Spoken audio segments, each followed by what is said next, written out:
And hello everyone, and welcome back to the stream.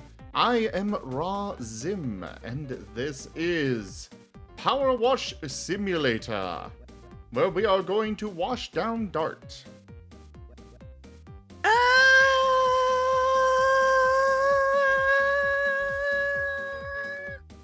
I'm sure he's fine. I think so.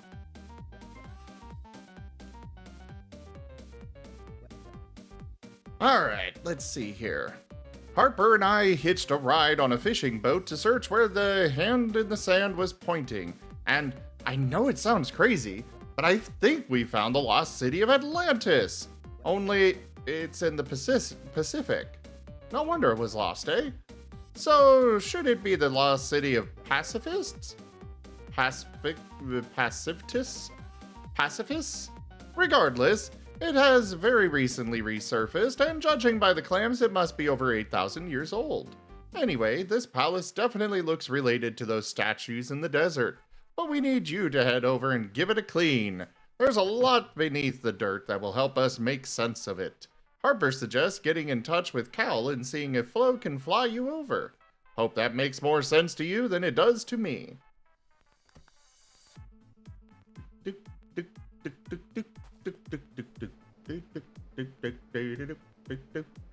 You alright? Well, hello there, Scratched.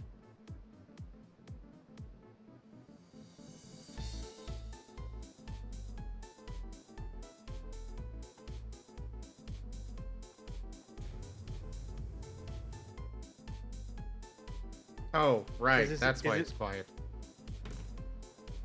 What's up? Is this where do we actually need to pop in? You don't need to.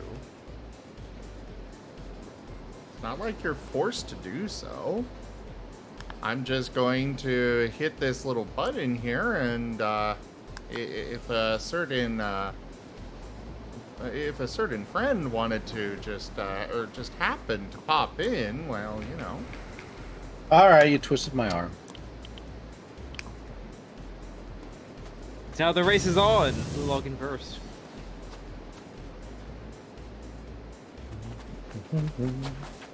Wait, they literally flew my van over?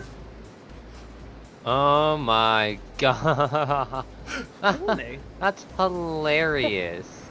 You could have just taken me instead of bringing the whole goddamn van. I don't want to leave my van. To be fair, they could also just brought chemicals in the helicopter, not your van.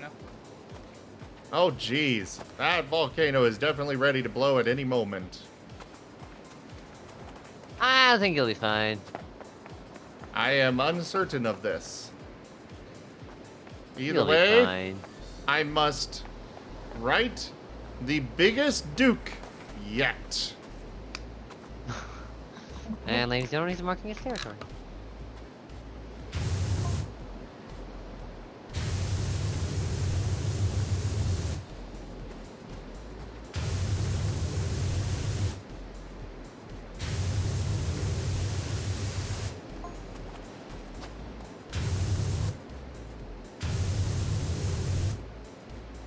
Duke.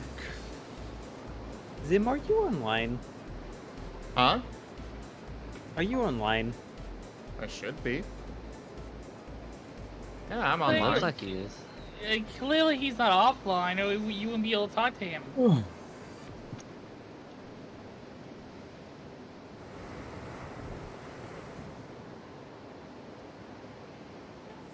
This is actually not showing you as being in the game.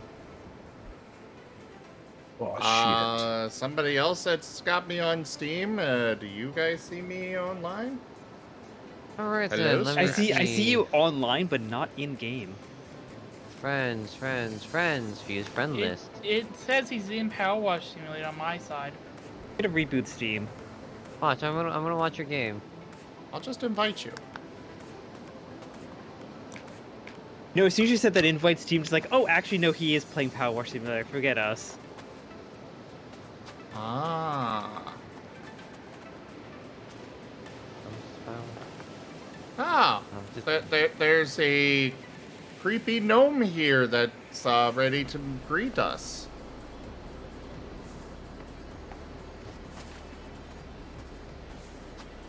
Where are you?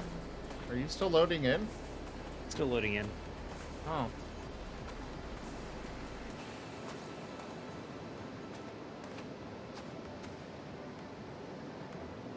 There are many gnomes all around. Okay. Yes, but this is a kingly one. See, Seda?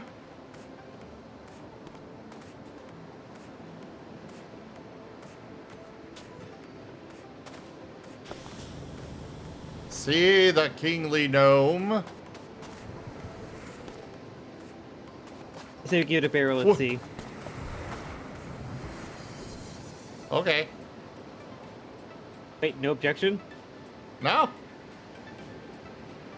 Chat, do we give the gnome a barrel, let's see? Yes. Actually, we should check achievements first.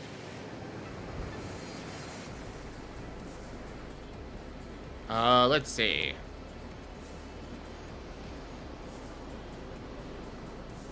That's for Helter Skelter, Drillhead, challenge mode stuff. In the temple, ensure the gnome is on the tower roof once the job is complete. Okay, I guess we can't.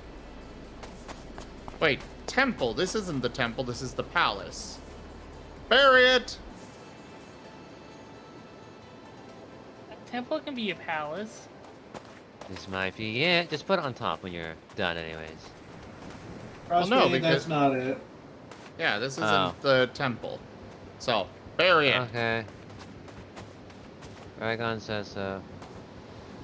I don't even have to look at the screen to know.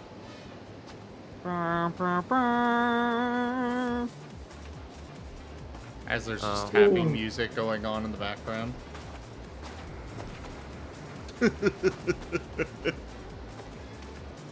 He must not.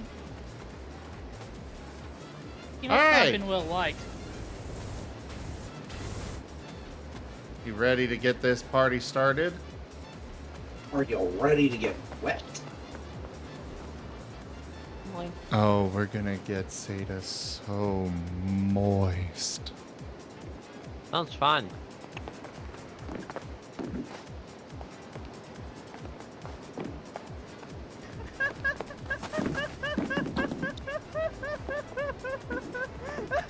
Well, Seda apparently likes that idea. I love physics!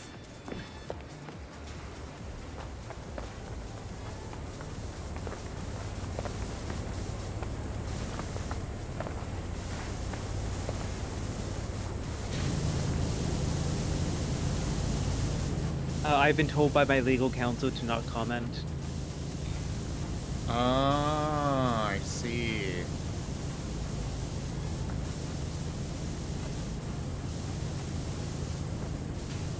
Unfortunately, we are far beyond the range of your legal counsel's jurisdiction. So therefore, you have to.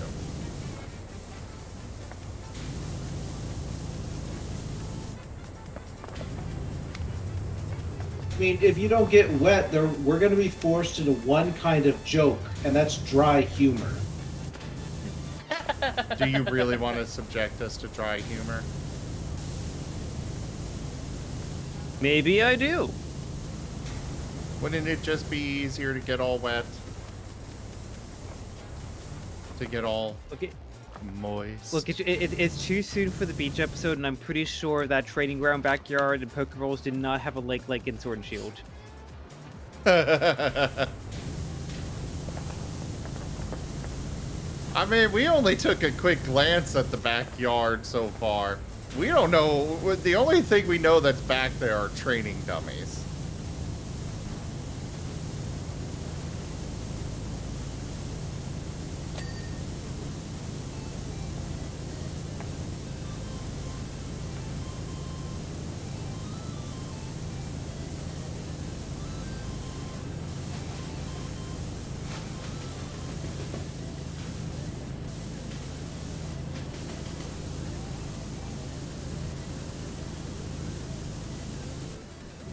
Ugh. Blech. I was groaning in agony because I moved. And as we all know, movement incurs a 1d4 point of damage penalty. Alright, roll me a 1d4. Someone else shall have to do so.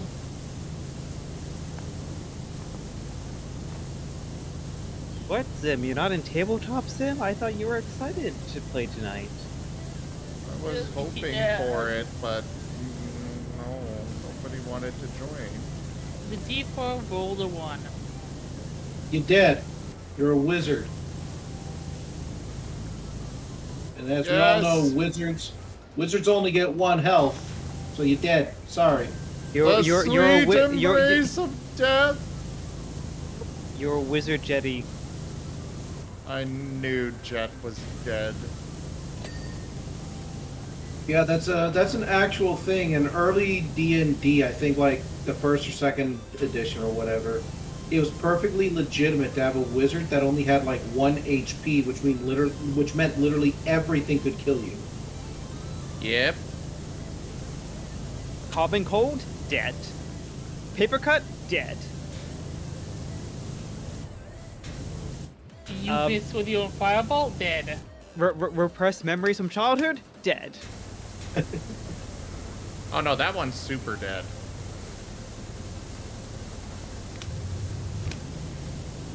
The failure intimidation check? Dead. You, your prospective date turn you down? Dead.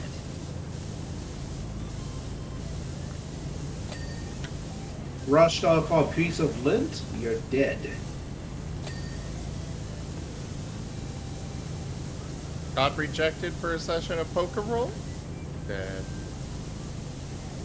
Hey, I gave you options and y'all refused, so, you know. I didn't refuse. I said you could have had a single character session. Wouldn't have made sense. I figured, hey, look, you have these ideas for single character or a few character and not much preparation. Give you a very healthy buffer. A very healthy what? Buffer. I like a few character stuff.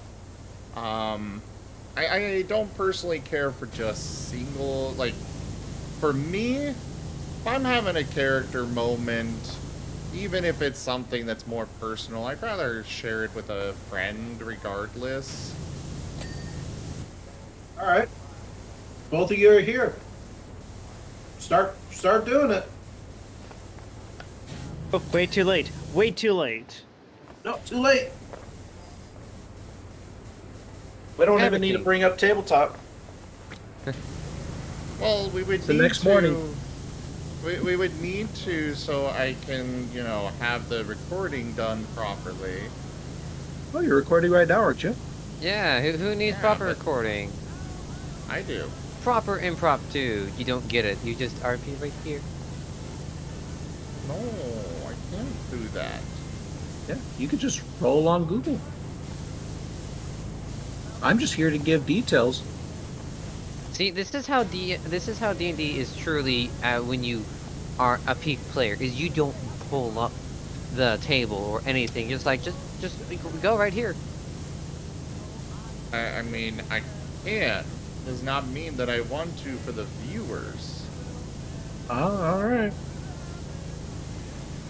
However, let's go ahead and get Tabletop Sim up.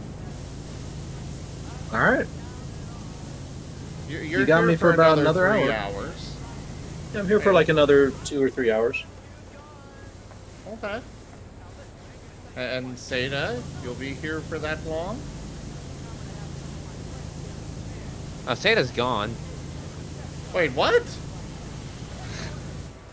Yeah, Say's gone. Sada left like a minute ago. If Say Lizzo's too late, probably means he need to get fed.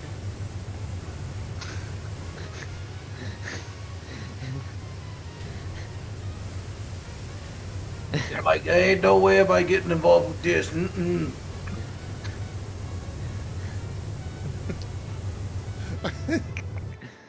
What do you do? See, this is Sata's proper response. Sada! Come back!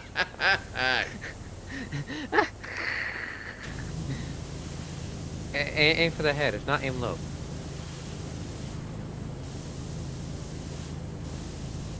Oh, Neon, yeah, but you got to keep that quiet, okay? Sada!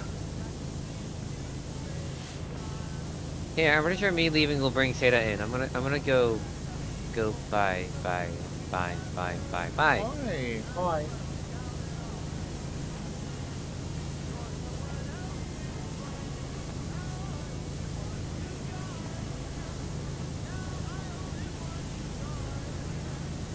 Now I have no friends to play it with.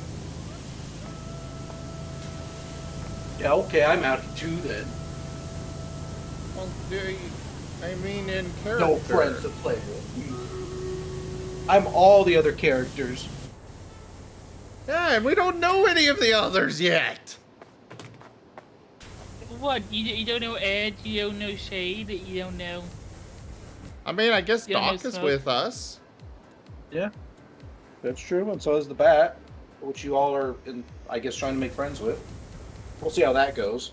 And I mean, hey, you could always Jet could always go ask Doc, what happened to, his variant of Rockruff. I was actually thinking of doing that while we were doing our training thing. Yep. Because you all had your scare from the night before. I assume everybody eventually fell into a fitful sleep of some sort or another. This is the next morning. Maybe your character woke up before everybody else. This is your chance to explore, to talk, to do whatever you need to do. I was thinking we could do a proper little thing with Dart and Sada on, say, Thursday. No! No? Dart and Sata, that's both me. Dart and Jet. That's what I meant. Fair enough. So, Though, god damn it, I now have damn it, Zim, I have more art ideas. Oh? Meeting yourself? I just need to have like human Sata just being like, giving Dart a big hug. No. Human Sada. Aw. Human Sada running into both Dart and werewolf Sada.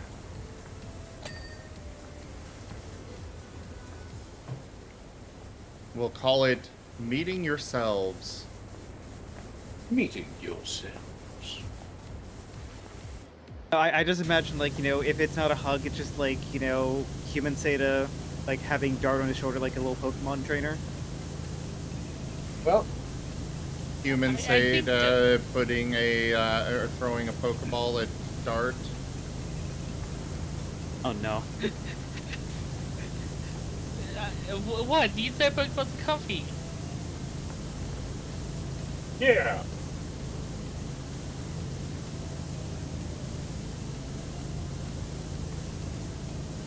So what's the decision then? Not tonight. Alright, I'm going back to lying down then. But if you two are up for it, I would like to do it maybe on Thursday.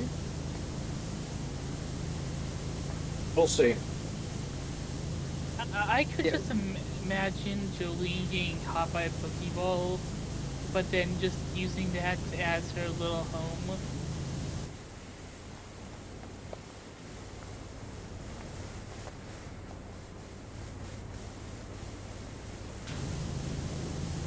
Would you be up for it on Thursday, Sada?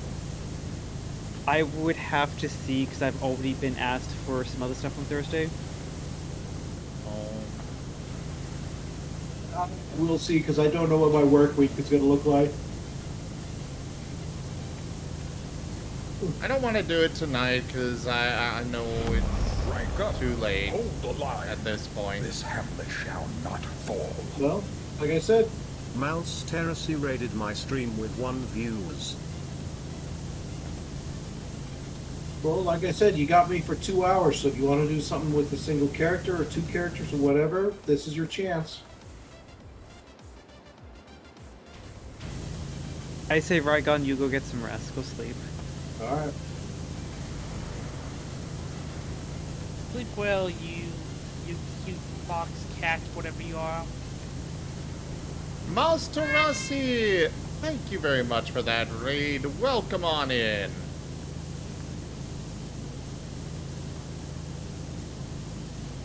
Hi there, Pan. I'm not going to go to bed just yet. I still have to get up and finish my notes. But I'm here if you have like any questions or you just want to talk Pokeball or something. Much as I'm sure your audience is just ever so, not getting tired of that. I definitely am not getting tired of it. I just don't know what to talk about. Like, Oh, there's plenty. well, why don't you begin? I mean, Alright. there could be some out-of-character speculation. Yeah. Out of character speculation. What season do you think you all are in? Fall. Okay. By what evidence?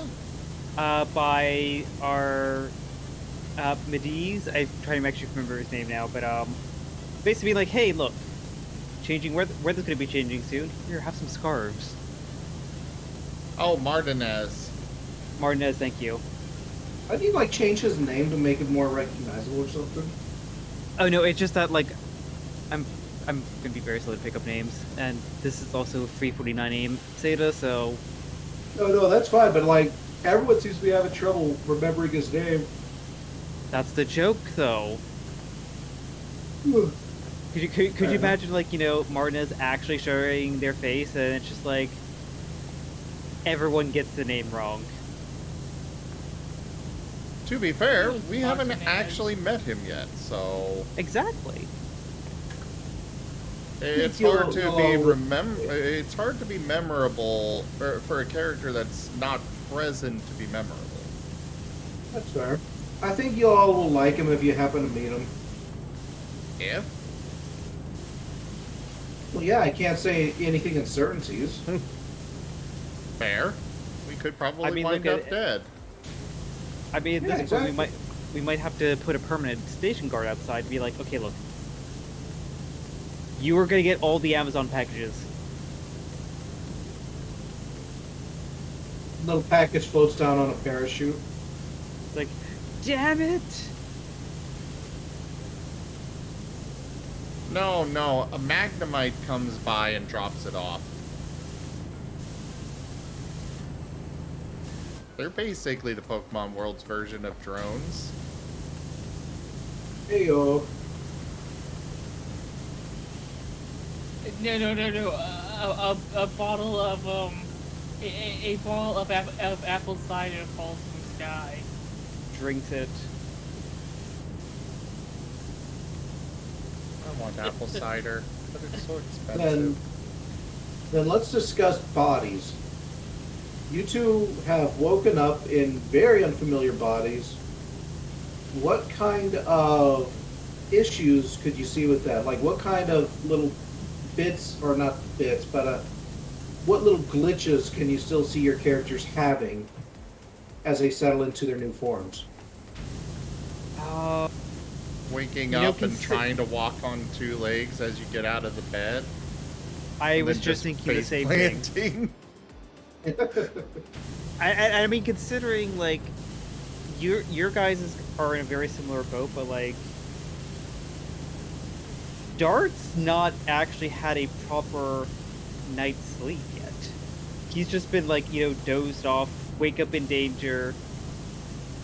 So like, yeah, I think like I can definitely see him waking up in the morning after the restful night's sleep, and then just like having that little like, okay, no, I'm not too legged anymore. Or for Dart, not being able to swim properly. He's used to swimming in a different way. Yeah, If I he actually, ever I swam before. actually kind of disagree with that one on slightly, because at least with the way, actually no, sorry, consciously swimming, yes, but I felt like in the moment of when Dart was introduced, that that was pure fight or flight, and the more primitive Poke Brain kind of took over. No, I'm not saying that you wouldn't be able to properly float. I just mean you wouldn't be able to swim against swim your way out of a current if you got caught in one. Oh yeah, no, I think that's fair. Like, I think like him consciously swimming is going to be a little bit of a challenge. But like if he's in danger, I feel like Poke Brain take over and it's like, okay, yeah, no, paddle. So what other little glitches do both of you think your bodies would still have?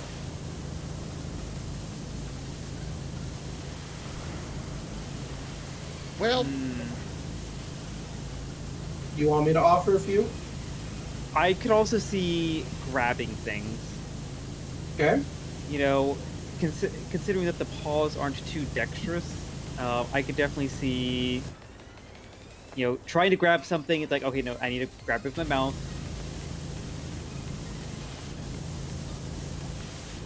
At least on a subconscious level, because I feel like, when, like, Dart was, like, pulling the bedsheet over, Jet, like, that was more conscious, but I feel like there's going to be those subconscious lapses of judgment of, like, oh, wait, no, I can't do that.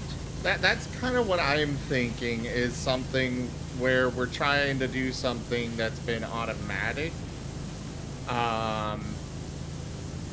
before, but at the same time, that's where I'm struggling, is like, okay, we're just waking up and we try to get out of bed, and instead of 2 legs, we fall on our face. Yeah. Oh, there's all sorts of other things. There's a sensation, for example, of you panting, right?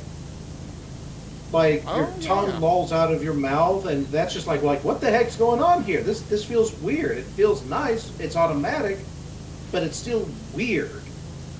Tail wagging. Oh yeah. Tail wagging, the ears moving around on top of your head. Even something as simple as having clothing brushing against your fur. We so far, we really haven't had an opportunity for those kinds of things to sink in. Exactly, and that's why I'm bringing it up right now, because you're gonna have that opportunity. What, you guys see some move on your head?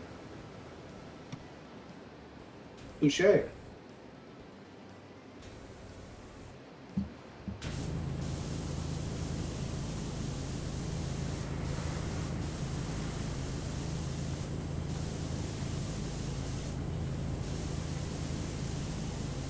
I got raided by this mouse Terrassi, but they haven't said anything.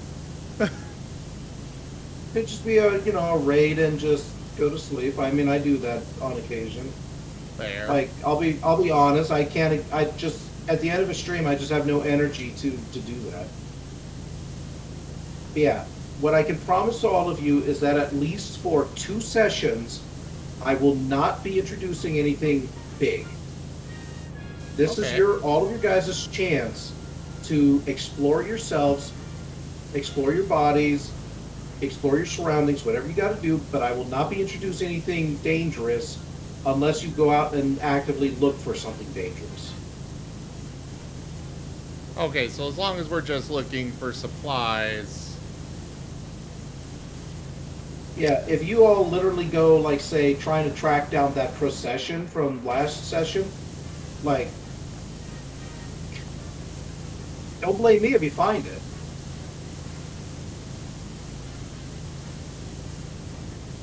But at the very least, if you all plan on sticking around the house, if you plan on doing those minor little exploratory stuff, I won't be introducing any big enemies that you can't defeat, that sort of thing. Okay. Yeah, some small enemies definitely would be, that could be interesting to come across. Yeah. it influenced when they are searching for stuff. They walk in their bed and stored a fish bowl lands on top of Jolene.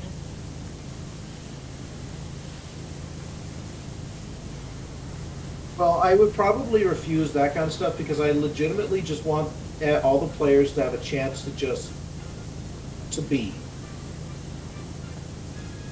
Like, if they end up doing something comedic, that's fine, but I don't want to force it. I mean, honestly, the one moment that I'm really looking forward to is Dart using his first move. Yeah. Because, like, I can imagine, like, if his first move is, like, pellet shot.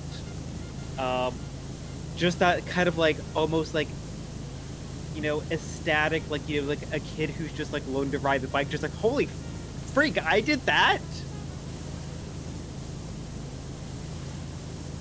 Like, I know we're kind of, like, talking, like, more like the subconscious, like, quirks and stuff, but I could imagine just, like, the human-ish brain just being like, holy freak, I'm a superhero.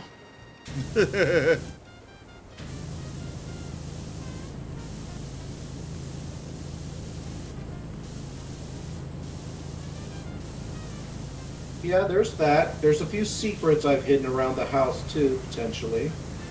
So, I look forward to seeing what you all explore there.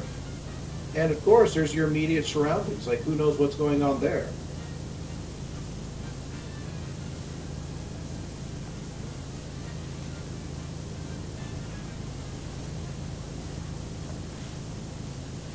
Alright, there's definitely a lot of interesting stuff to explore just in this small local area.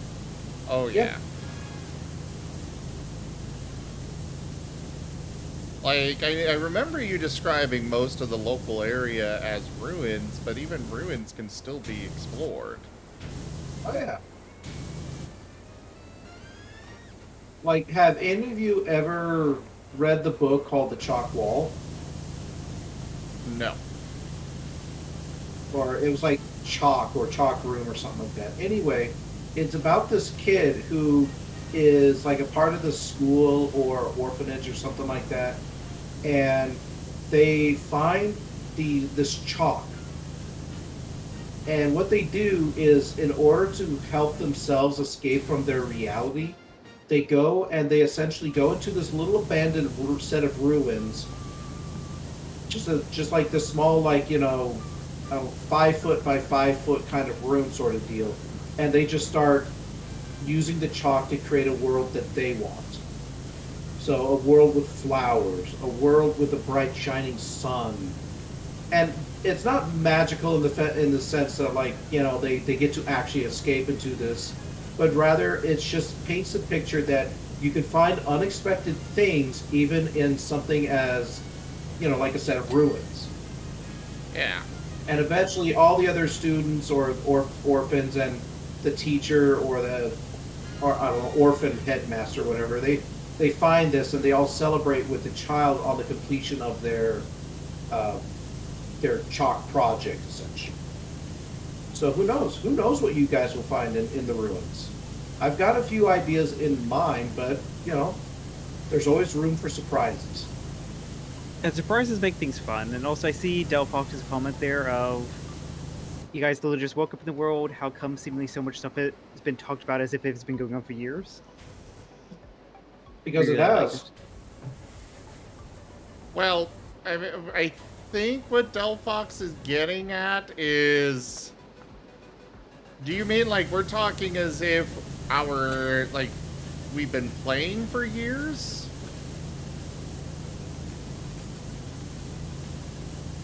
Or maybe I am misunderstanding.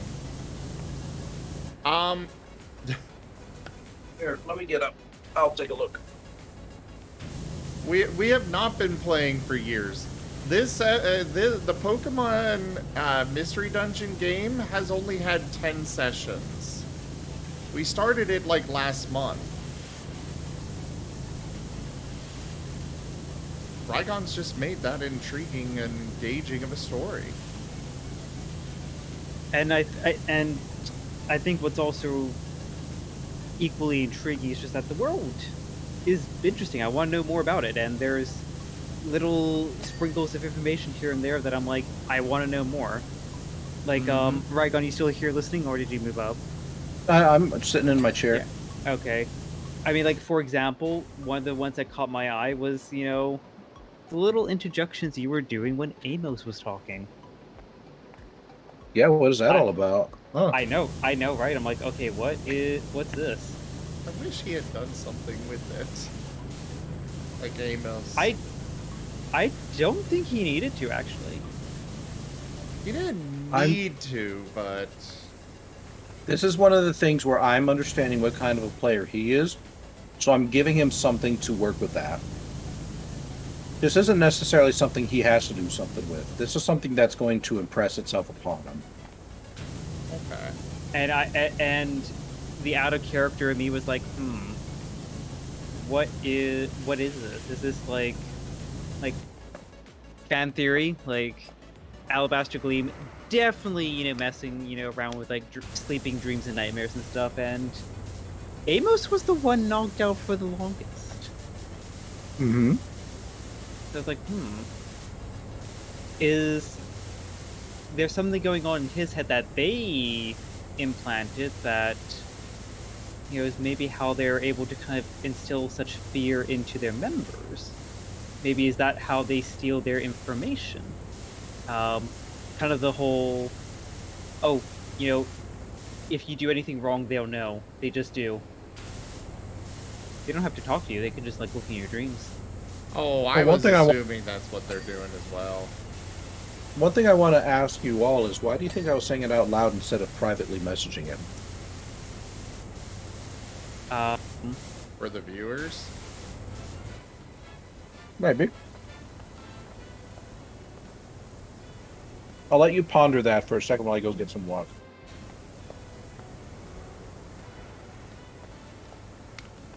But also, Delphox, a lot has happened in the 10 sessions, and I've only been in the campaign since session 7, and a lot's happened even in 3 sessions.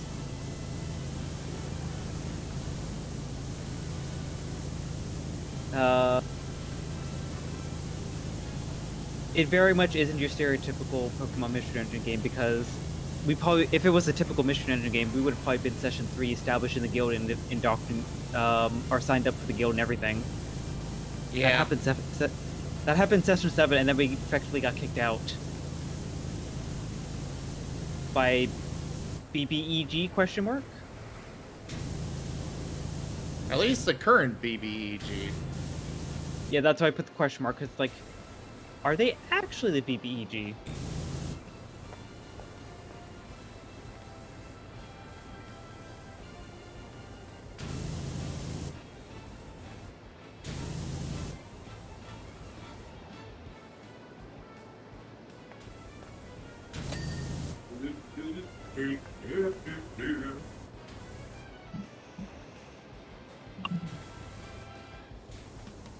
Yes, Spirit. The Okay, I'm back. volcano is finally erupting in the background. Hey! So, I honestly can't think of any reason aside from, like I said, for the viewer's sake. Mm-hmm. Because that is, like, from a, you know, the streaming point of view, that is something that I definitely want the viewers to be able to hear. Yeah, and there's not a good way to convey that information otherwise. Yeah. But allow me to state that maybe that's not my only goal. Remember, we're working with an individual who's taken a bit of time to kind of crack out of their shell, right? Yeah. One of the basics of storytelling is you show, don't tell. This is me showing. This is not me telling. So when I'm stating a message to Amos, what was one of your character's reactions when he said, like, oh, I shudder and I turn away or something like that?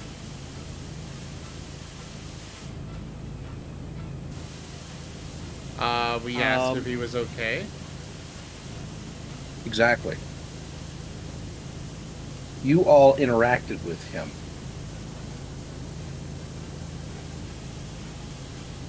It may not have been something grand, it may not have been something big, but essentially, I stated something, everyone was given context, characters interacted accordingly.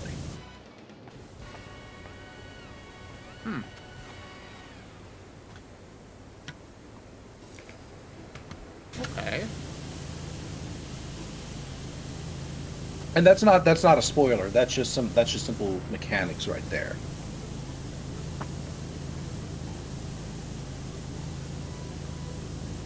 Now imagine if I had sent it to him privately, right?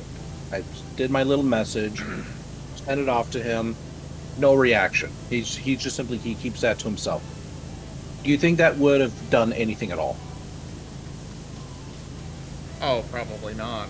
Definitely not. Exactly. So this is not against him as a player. This is not against him as and his character.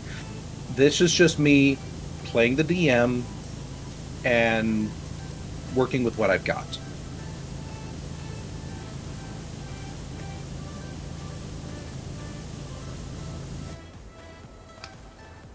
Okay. Either way, I'm loving it. Yeah.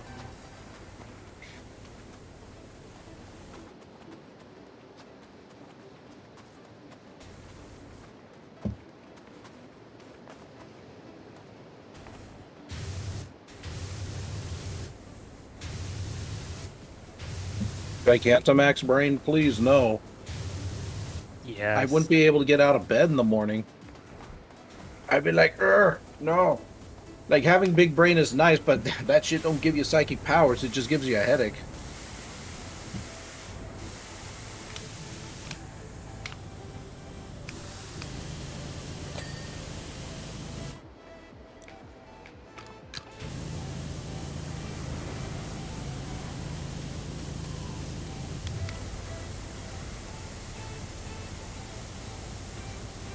But yeah, I mean, there's all sorts of the like little details. Like, why is it snowing right now? Why am I choosing to make it snow? That's not something I rolled. That's something I chose to do.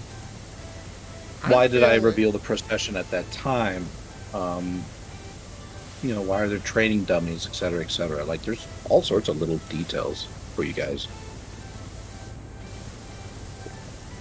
Question is, how are we going to figure out what you are doing?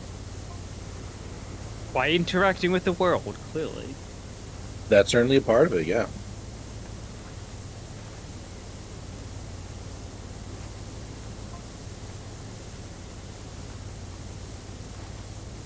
Because I feel like, we had this discussion a few days ago about, like, the house we are now residing in. Why does it have training grounds? Why does it have rations and supplies and stuff, and effectively a big rappel machine? Or we assume there's a rappel machine. That's all very deliberate. That's not something that is haphazardly put together, especially in our later investigations. There's very clearly intention and purpose in this house. Those purposes and intentions will definitely be revealed by interacting and with time. And we have some pretty interesting theories on it. I guess the fact that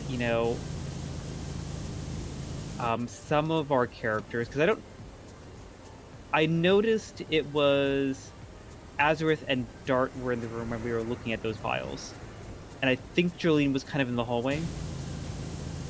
Jet was in there too. Were you in there? I thought you were downstairs. He went downstairs afterwards, but he was in there checking out the machine and stuff. Oh yes, you were absolutely right. Yeah, he was the one that was like, okay, you hold the lever down while I push this button. Yes.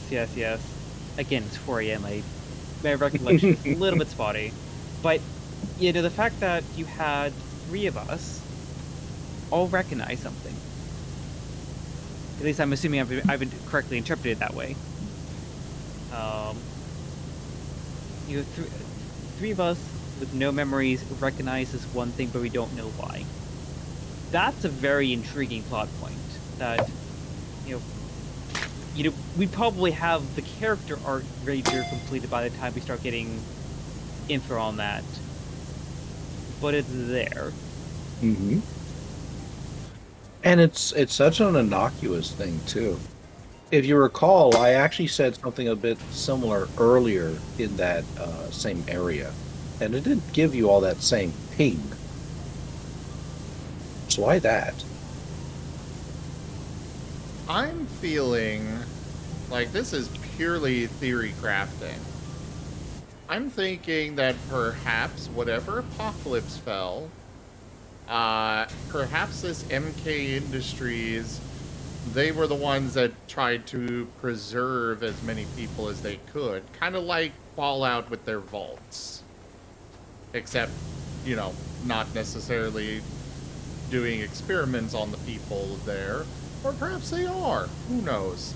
But perhaps they tried to, send our memories to the future and, a point in time that perhaps is far past,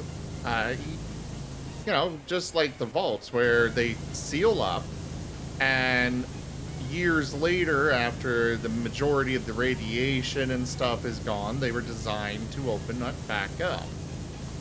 But in this case, our minds just wind up going into various Pokemon. And perhaps the MK Industries was the one that was doing that.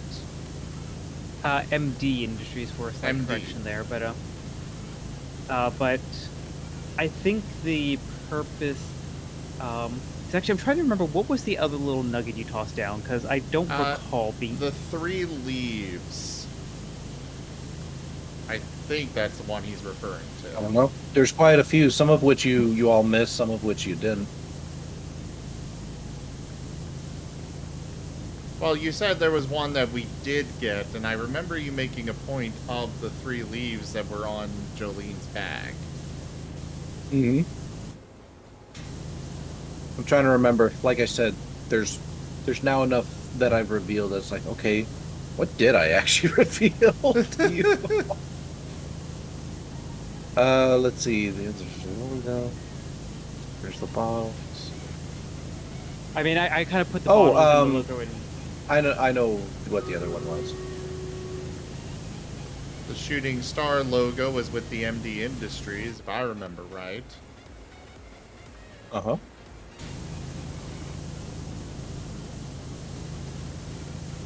And no, the other thing, and this is actually not connected to that particular thing at all. It came from your conversation with Doc.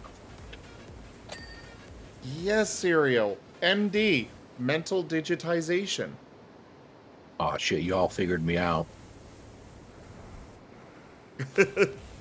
And the conversation with Doc. Yeah, that was the other nugget when the group was talking to Doc, and she said something very specific. I know she was in mentioned there was relation to something she didn't recognize. Was it the one where we were actually in the house, or the one where Dart was getting a medical evaluation? In the house. Okay, I will have to review that one because I remember us asking about that, I believe. You want me to just say it here? Go ahead. It'll save my brain a lot of struggle later trying to remember. The week. Oh yeah, the week. The fact yeah. that I am still very, very intrigued to find out what happened there. Because, we did not sleep from the moment that we left the guild and returned. That I remember. We didn't camp down and sleep anywhere, right? Nope. You all went straight from point A to point B. So Who knows? Maybe you blacked out and just don't remember. It's possible that that's the case. There was that force field that the Abram made that we passed through that potentially might have sped up time or something. I doubt it, because actually that went down after the Abra left. And it was only Jet and I think Azareth that went through. Yeah, for Dart, from that character perspective, that's actually why I didn't like place as much remembrance on, is that like that's less on him, that's more on his now party members. Yeah. It's an interesting thing for him to log and like kind of consider, but like It's still interesting on your part, though. oh no, absolutely. I think it's something to like keep in the back of my mind, but I think he's definitely a bit more hyperfixated on why is this familiar? Why is this crate, this logo in particular familiar, and what is involved? Yeah. Well, would And, you like- like me to give you something to chew on regarding the week? I don't think it's necessary, but I also won't complain. Like, Okay. Oh my god, we are literally going... Alright, so we're doing instead of game theory, we've got poker roll theory. Also, it's just a theory, a pokey roll theory. Before we do go on, Sirio, Jet did see the shooting star logo and checked it with the guild badges, and they are different. But yeah, Jet had that thought of, wait, do these match this? And actually, that was, speaking on that, that was a question that I didn't actually get to clarify on, because we were kind of like all focused on scarves, but I believe you did mention some kind of like shooting star emblem with like the little care packages we got with the scarves. Yes. Did those, and this will be something I'll revisit in the session just so it's actually in character, but it's like, did those match the logo or did those match the guild emblem? You want an answer? I mean, I'm gonna ask in session again anyway, Okay. at an appropriate time, so it's up to you. Well, I mean, it's entirely up to you. Because, like, the answer is right here, and it is available to all of you, but only one individual, as far as I know, actually saw that particular bit. Oh, so that is actually a very good point, and I won't ask. Okay, what was it? I think I might have missed it. What was the poker roll thing on? Or the, not poker roll. The, the shooting star. Was that on the bangle thing that Jet's now wearing, or? No, it was on the basically the package that Jolie, actually what? It was on the backpack. It was on the backpack. On the backpack was the, from what I understood, it was the, leaves again. No.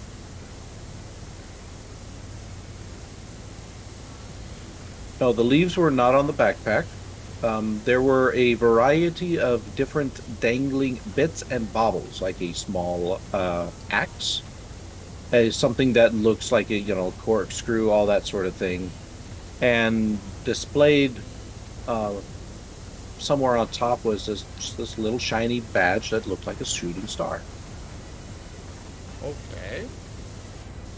I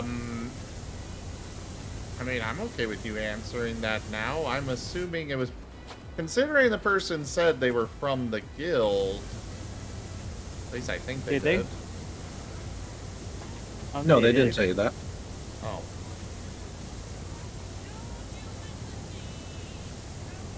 Okay, well, does it match?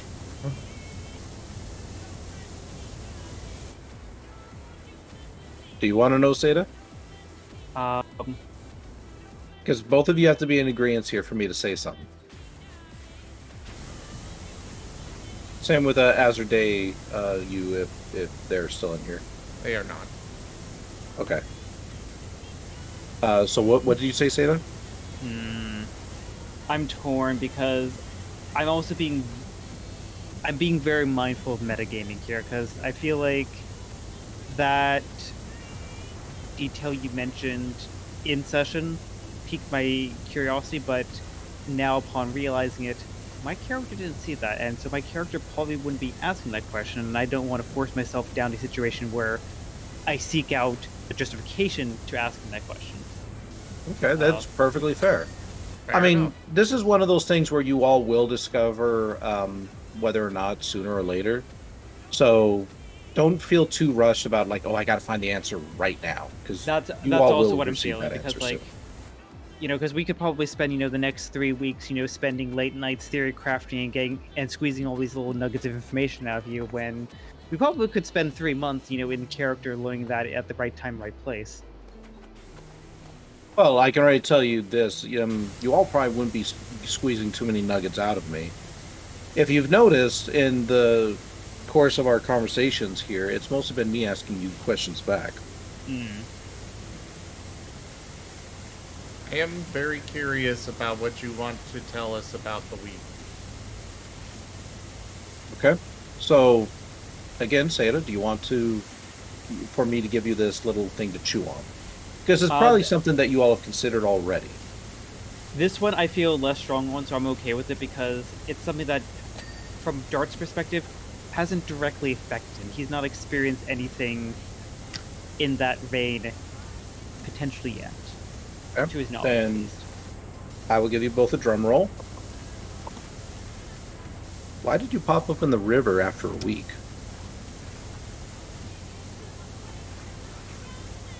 Something. So, as far as that goes, I don't think it's been a week outside of the guild. I am very firmly of the.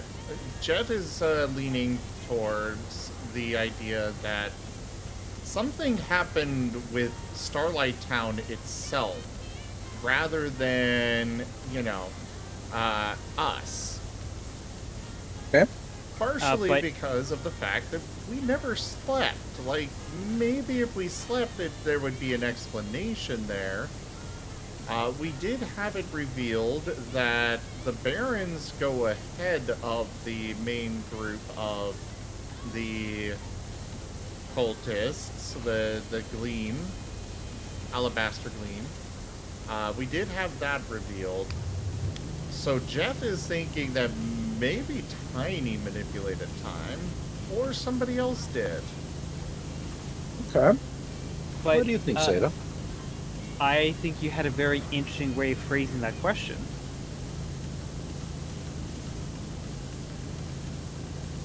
Just the way you phrased it, though, why'd you wake up in a river after a week? I think from Dart's perspective, he only woke up that day.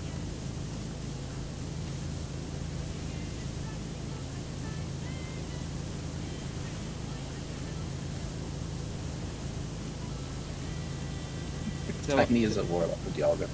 No, go ahead. also, no, I did love that comment from Sirio. But it's like, I think there's a lot of room for, at least on Dart's perspective, a lot of room for discovery. Because obviously, there's the desire to, discover and to, get knowledge, particularly on his past.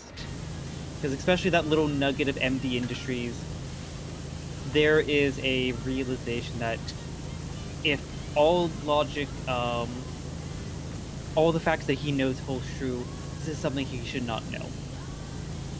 This shouldn't be familiar. Mm-hmm. So why is it familiar? Why did he wake up in a river? And what was the chain of events leading up to that? Maybe as Things it's been broke. joked. Pardon? My thing broke. Audio's gonna glitch out in a moment. Sorry.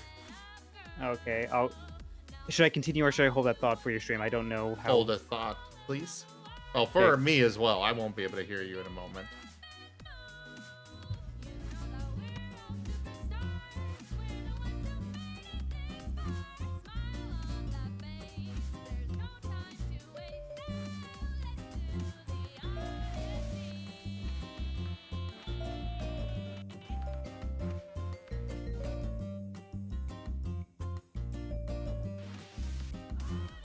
All I can say is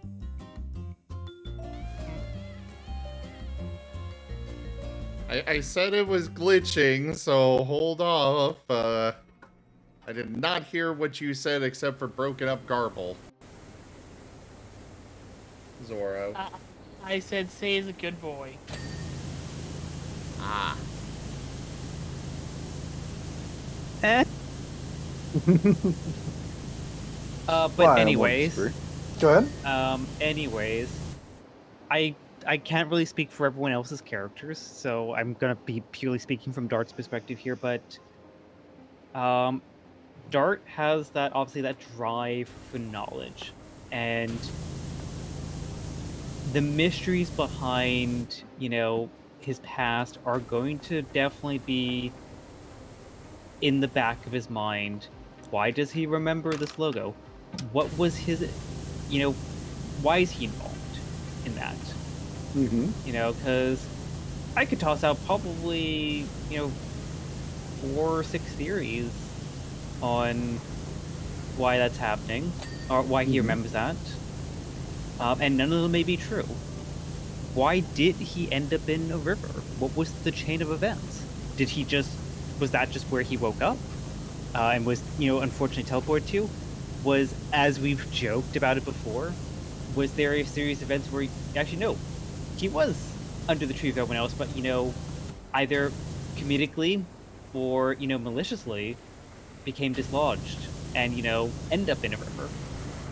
And if that was so, and the week did pass, why was he there? Because he wasn't with the group. Was that week passing just for Starlight? Or was it just for the group? And if so, then, that's a week lost there that clearly he should remember.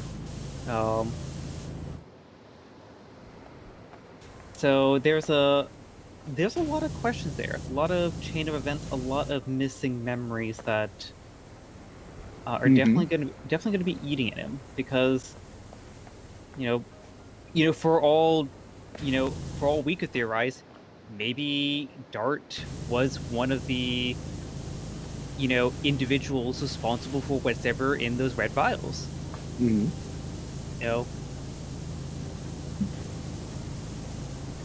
Well, on that front, I mean, I think all of us recognize it. Or at least all of us that were up there. Azareth, Jet, and Dart. Yeah. To my knowledge, are the 3 that recognize it, because I don't think Jolene was present in the investigation, and Argus was downstairs and Amos was asleep, so it's only Azareth, Jet, and Dart that recognizes. Yeah. So there is clearly something in our collective pasts and residual memories that know what this is. For what reasons are obviously to be revealed. But I think that's what makes it fascinating. We are dealing with a crisis of unfamiliarity on multiple fronts, yet this is the one thing that's familiar to our so far. Because I think bringing it back to the larger question at hand about the world and what a lot of these different signs mean, I think boils down to the ultimate question of the nature of the world, because this is obviously not your typical Mystery Dungeon world. This world may have known humans, it may not have known humans. There could be time travel, it could be an apocalyptic, it could be interdimensional incursions. It could be man-made, a man-made issue. It could be Pokemon influences. There are a lot of things yet to be revealed, that it could go a multitude of different ways, all of them completely valid. It could be a purely, hey, like in a typical Mystery Dungeon game, you were a human brought in by a Pokemon to solve a Pokemon problem, effectively. And they are very ambiguous on whether or not you came, actually, except for the second game. That's a different story. But you could have, hey, you were brought from a world that does no Pokemon. Maybe you were brought from a world that does no Pokemon, or maybe you were brought from the same world but a different time period. You know, from our character's perspective, all of those are completely valid. You know. I will say, for the record, by the way, just a kind of warning for you, Raigon. So, you know, it doesn't catch you off guard, but Jet is going to want to check out the other buildings, like things that are still the neighboring buildings around our little house here. He is going to want to investigate those, see if there's anything to learn from inside of those ruins. He's just kind of feeling he's wanting to see if, well, this one definitely is a little bit better maintained, but perhaps the others still have things inside of them that could help us, like with the MD Industries. Yeah, I mean, and very similarly, during Dart's watch, his plan was actually to basically kill the hours by just looking in the attic. We only got an initial look into there. Mm-hmm. What other secrets are in there? Ooh, who knows? I will say Jet would probably try to drag Dart with him, but generally when exploring ruins, it's not good to go alone. Absolutely, and also, Sirio has a good comment there. Maybe it's a Digimon scenario and the human and Pokemon worlds are colliding and starting to merge. Again, another perfectly valid explanation given the information we have. So many different possibilities. Which one's the correct one? Are any of them the correct one? Yeah. It'd be interesting if Digimon entered the game. Interesting, yes. I'd rather not go that route, though. Oh, what route? Digimon actually entering our Pokerole game. No, I can assure you all that that's definitely not going to happen. This is very much going to be Pokemon centric. Quickly check to see if April 1st falls on a Saturday. Oh no, it does! It does! I already established that. I looked it up, and yes, it does. Oh no! However, I will also say someone in the group did bring up that they hate April 1st, April Fool's Day, so Oh, Cap, you're absolutely it right. would be better not to. I think that is. Well, that's something we can all discuss as a group as we go. What you don't want to see? I've got a few ideas in mind, but it wouldn't be anything that I would pull. Just like, oh, lol, it was just a dream or something like that. It would be something like, say, for example, you guys, you hit like this little bubble, and everything within that bubble is just kind of opposite day sort of jazz. So, like Amos, for example, instead of breathing fire, he's breathing out jets of water.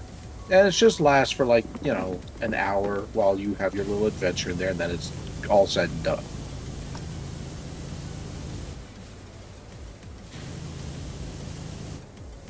And cue Jet and Dart trying to somehow bottle this bubble in case we need that kind of reversal at some point.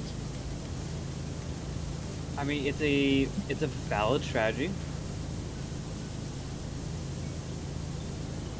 I mean, like, one of my recommendations is like, hey, any party that leaves the house, bring one of those vials with you. Yeah. Oh, looks like you got somebody in the waiting room.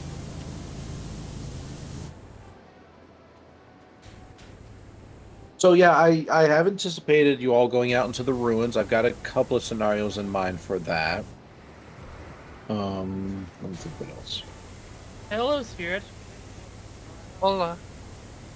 But yeah, there's all sorts of different little possibilities, and that's something I'm rather enjoying. Is just seeing how everyone's just sort of theory crafting. Like, I have a definite scenario in mind. Like, I am working towards an end goal here. But it's still fun to see like how everyone is trying to piece things together and figure things out. I think like it's the exciting thing of how at the moment we are holding on to all this possibility. And as we go through the game, the strings of various scenarios and possibilities, essentially collapse on into the actual reality. I mean, if you're talking about realities collapsing into each other. Okay, maybe not quite like that, but it's like right now we are at that point where there are so many different ways these ideas and suggestions can go that the process of actually uncovering them in character is going to be very, very compelling. And in the end, you realize you're all in a video game. A new Pokemon release being played by a little girl in her bedroom. Oh god, no. I know exactly what kind of ending you're referencing there, and I would just... I would rage quit. It's such an unsatisfying ending, after all. And, What reference are you guys talking about? I forget the name of the show, because like they actually had like this like Watch Mojo like top 10 most dissatisfying TV show endings, and like one of them I want to say was like some kind of like medical show, basically ended with revealing that this was actually just inside the imagination of like some like 13-year-old boy. All the character drama interactions were basically fake. Yeah. I can, at least one thing I can assure you all on is this is not going to be one of those sort of scenarios. What? Like, I personally don't care for those. I don't think it's fair to, like, everyone builds up, and then it was all a dream. I think the first one of those was actually, funny enough, Nintendo that pulled that on us. With Mario Land, I think it was Mario Land 2, or Mario Brothers 2, or whatever the hell their title was, because, they kind I of think make the it same was titles for everything. Mario Brothers 2 in the American release. But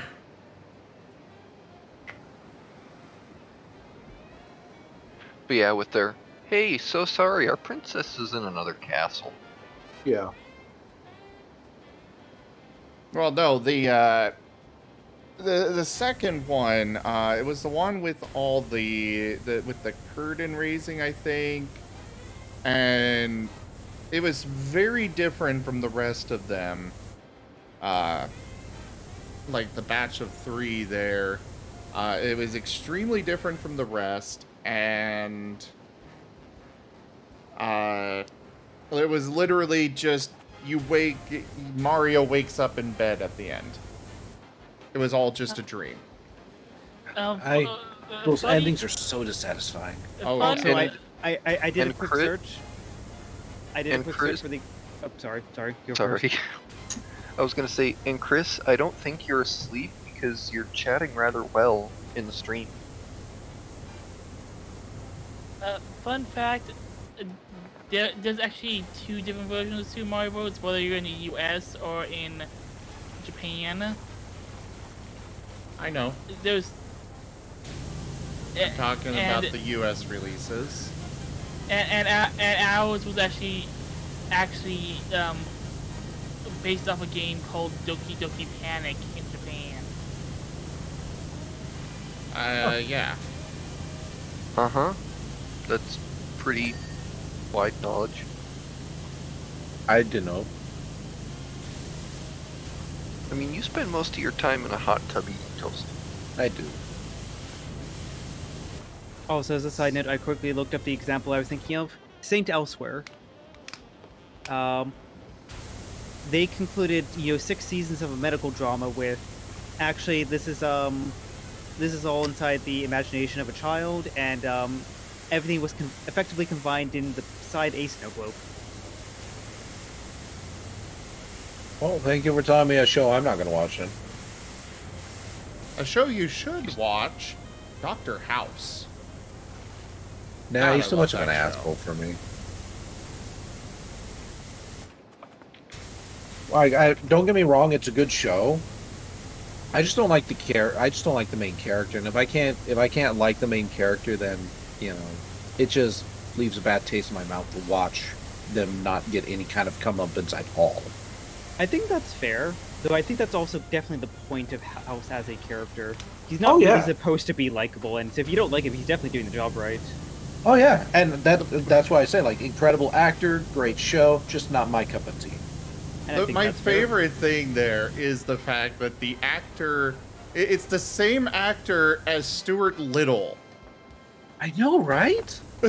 I swear, if you want to have yourself a really good bad guy, get yourself a comedy actor. Also, people refer to him as Gordon Freeman without glasses. I have never heard of that. Joke. Have.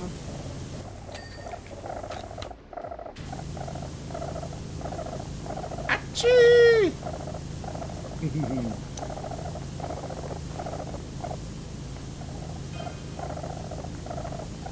Trying to think if there's anything else I may have plopped on down for you all.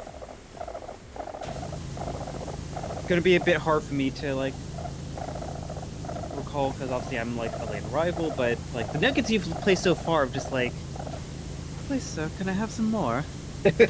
Why do you think I want so many sessions? Hey, good things are worth waiting for. Well, all I gotta say is if you want more of it, you gotta give me just a little time. Yeah, exactly. Just give him time to. I can't tell you how much of this shit's off the top of my head. Rome wasn't built in a day. A session wasn't planned in an hour. So how about the procession? What are everyone's thoughts on their qualities? What the? I've already asked about what do you think they are. Now I want to ask about the other details. Okay, hold up. What was the question? Procession. The very first, before Dark joined. No. The individuals in the snow who tap. Oh, so the last one. Yeah, sure. I am confused. The It, way you literally, say the sure doesn't sound like that's what most you're meaning. most because I don't recall a different procession at all. Oh, procession. Yeah. Okay. I'm here first session. You mean where we woke up under a tree? I thought you were saying get you. first session. No, that's just probably me mumbling. They were terrifying.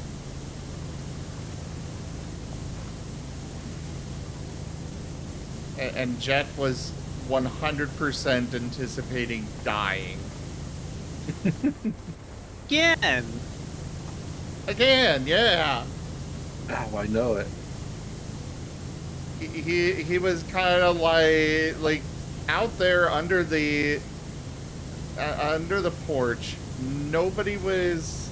He didn't know if anybody else was even awake yet. He was the one on watch. These guys weren't going anywhere. They weren't doing anything, but he definitely wanted to get a warning out. Don't worry.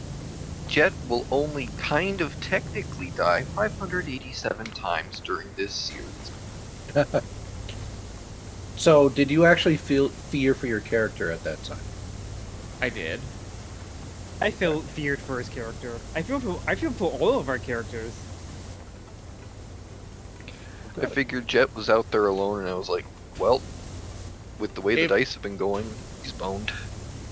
If he had... So, he ran into the house after, but his entire plan was basically, if they tried coming in the house, he was going to phase out through the wall and try and draw them away for the others to escape. Okay.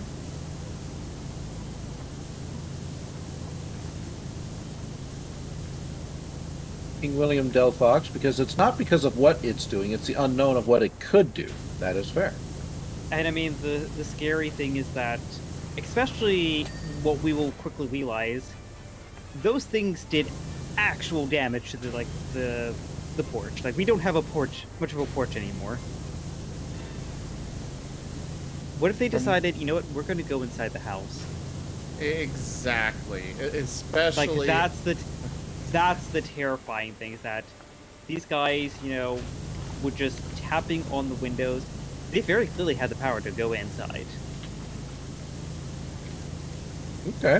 Very interesting. So there's a few details I tossed in and amongst these individuals. And that's why I bring them up. Not because I want to pat myself on the back like, oh yeah, they were terrifying, stuff like that, but because there's other details here that I'm curious what you all would ponder about them. The other thing that I noticed was the change of weather.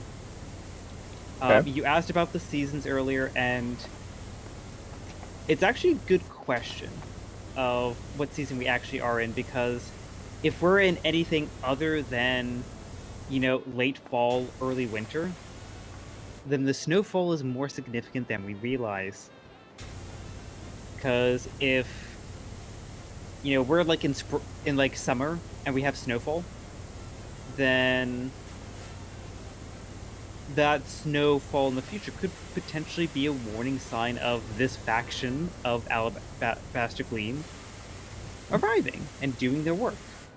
It also could just mean an ice type casting blizzard. I will say, on that front, Jet's not surprised by the snow. Doesn't matter what season it is right now, Jet's not surprised by the snow. You're talking about a world that so far has rained scorpions. Snow is the least of his concerns. But it could be significant. It could and also, be, but but is this a red herring? Is it actually significant? It could be significant. But for Jet, he's kind of, at this point, like, he's still going to be surprised by some weather. But we've dealt with literal scorpions raining from the sky. Frozen water is not terrifying or concerning to him or leads to anything else. As far as he knows, that is normal for the world. Until he's told otherwise, he's going to continue operating that way. Until he finds out that snowfall leads to all the Gyarados plants blooming. I would actually argue otherwise, Zim. And why? Because you've made a point to ask, do I know what snow is? I did make a point to ask that, yes. Yep. Thank you for letting me know, Scratch. Give me a moment, everyone, while I go spend these talismans and stream raiders, but we can continue discussing. I'll be right back. Just gonna go to the bathroom real quick. Oh. Oh god, I have so many of these chests to open. I've already bought everything that these talismans can buy on stream raiders, and I've apparently maxed them out, and each chest only costs 15 of them. I have 2,000.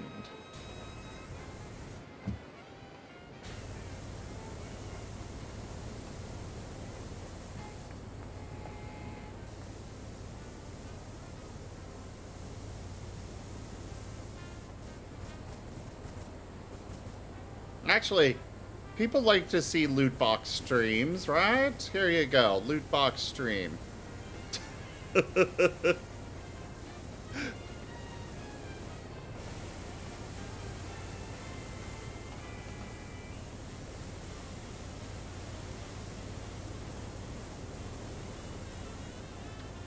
Now that your talismans aren't full, don't forget to claim your daily free talismans. I'm aware.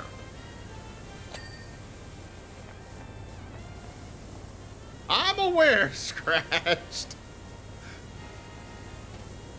I don't know. I've heard people talk about about apparently just opening random loot boxes is fun.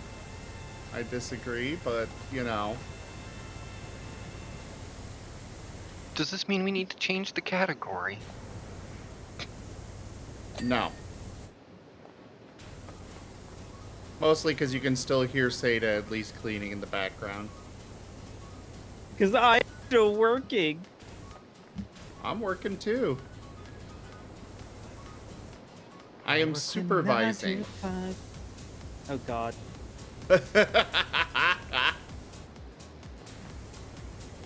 Is this where I need to wage a strike? You can try.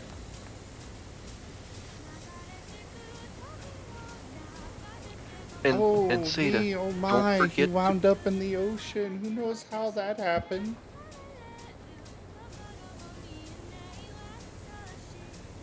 And Seda, don't forget to clean Zim's personal helicopter in game.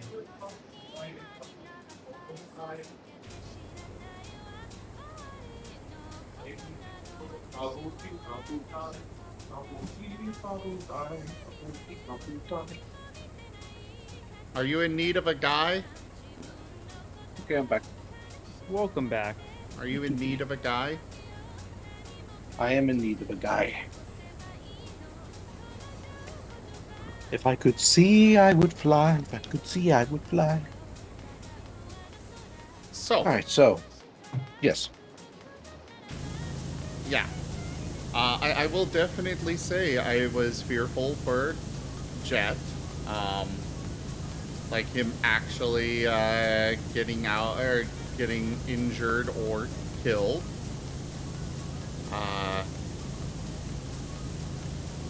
But I still feel like it's still something that Jet would have done. Like, I haven't had much opportunity to really show off his character, but that's something that he would have done. Is try to draw them away for the rest, because logically looking at it, there's no way that we could fight these guys. Oh, definitely not. And I think that's from like Dart's perspective, that's gonna like further reinforce the maybe fighting shape, at least defense shape. Yeah, exactly. But for him, he's just looking at it logically. He's the only one that could get out of the house without revealing the presence of the others. Or potentially revealing them. With his phasing, he's the only one that could do that. Very true. Mm-hmm. And that's why... Because you open the door, we're all huddled up there in the living room. There's a very good possibility that that they could have possibly seen the others, and so Jet would have, if they tried coming into the house.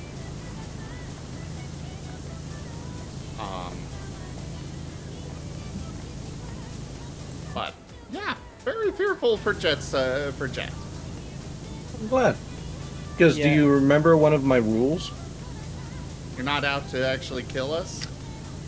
I'm not out to actually kill you, but I am a consequences individual.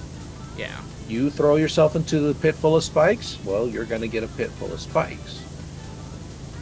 That said, though, this is one of the reasons I do bring it up. Your character did act very accordingly on a very RP session. So I will be giving you a free reroll for our next game. Oh, well, thank you. Mm-hmm. That's your reward for good roleplay.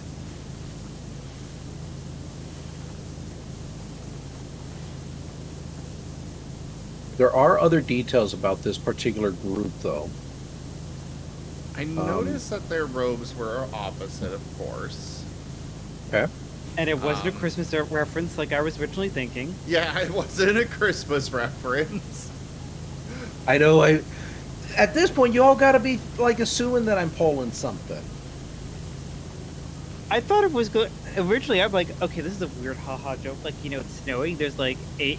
There's a procession of like 8, and there's like jingle bells happening. Like, oh god, is this like a weird Christmas episode that we're falling into? And then it's like, nope, horror time. I was definitely not expecting horror time. I was gonna be like, wait, is Dart just gonna have to go like, Santa? Nope, that is definitely not Santa. Definitely not Santa.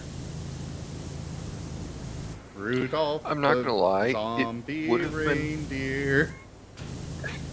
It would have been hilarious for Dart to go Santa, only for them to start tearing apart the door. Definitely not Santa. Definitely not Santa.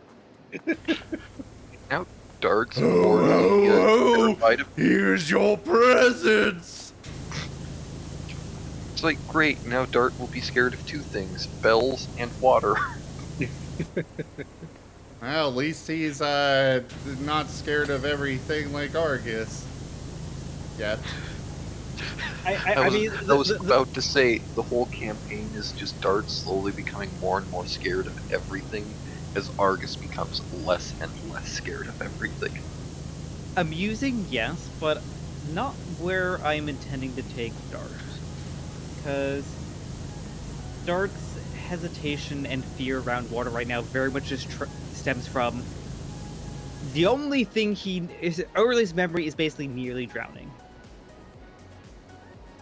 I feel like the process of understanding his past, understanding the circumstances that led up to that, and also just more experience in the world is going to provide him an avenue to move past that.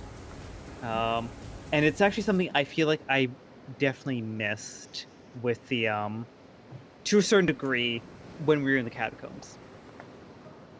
Because we had the stream that we crossed over there. Or the little bridge that we crossed over that had the stream. I definitely missed an opportunity there to kind of like play up that, I guess, residual trauma. But I think I was playing more into Dart's more serious nature of, okay, get the job done. But definitely something I feel like I missed. And I probably could have done better. But it's something I want to play into to help the character grow. Seda, if it helps you feel any better, my campaign has been trying to get over the same bridge for 2 weeks now. So they're just doing it on your behalf.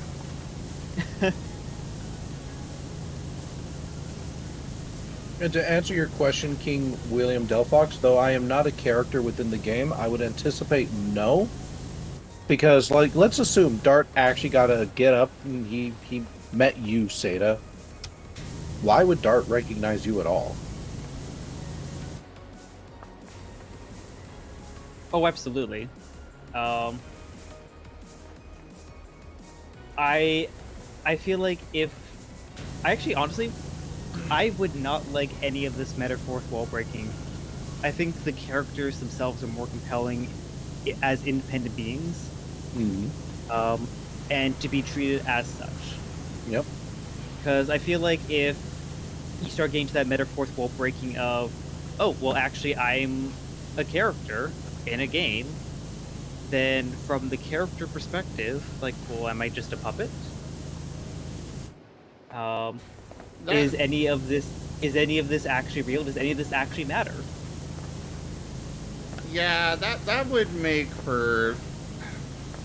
I don't enjoy the idea of that kind of story at all. I feel it's kind of a lazy story. Yeah. It's got its place, but this isn't that kind of story. Zim, get your butt up here. Well, where? Up here. If you've noticed something else, none of my players here have actually mentioned anything like pop culture. Where are you? Zim, down here, in the temple. Oh. I was just cleaning a wall, and I'm like, they did not. What? They did not. Oh my god! What happened? Look at the stream. I don't want to explain. It's just like they even included the freaking driller that we cleaned. That's fun. That's real fun. I like that. Oh my god. I know I was cleaning another mural down below, and I'm like, this is these are literally everything we've cleaned. Isn't that just a nice little nod to the end point of the game? You know, perfectly we're talking about the campaign here. Like, yep, this is... You know, talk about tying in all the little details. This is... Oh no, you just brought that up. I know as soon as we start reaching near the end of the campaign, or at least towards a significant end of the campaign, guess what I'm going to have to do? Actually figure out how to tie everything together? I'm going to have to go back through every single one of the videos to find all the little details. Or you could, you know, make notes now. If he watches your VODs on YouTube, you get extra views. Yeah, but I don't want him to have to do that. You'd get like 5 views and all 5 are mine. Just going back through like, what was that detail? What was that detail? Actually, I've been getting 50 to 100 views per recording of the poke rolls. Nice. Here's hoping that number increases as the campaign goes. Yes, very much so. Oh, which and you know, when we near the end of this campaign, I'm going to expect answers to such burning questions of, why does that teal score feel so comfortable? I know, right? Why did I make a point to say that one's more comfortable or comfortable? I know.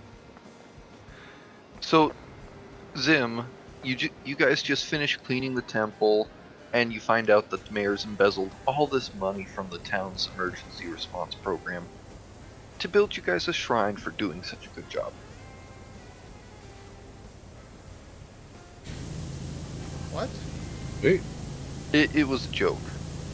Oh.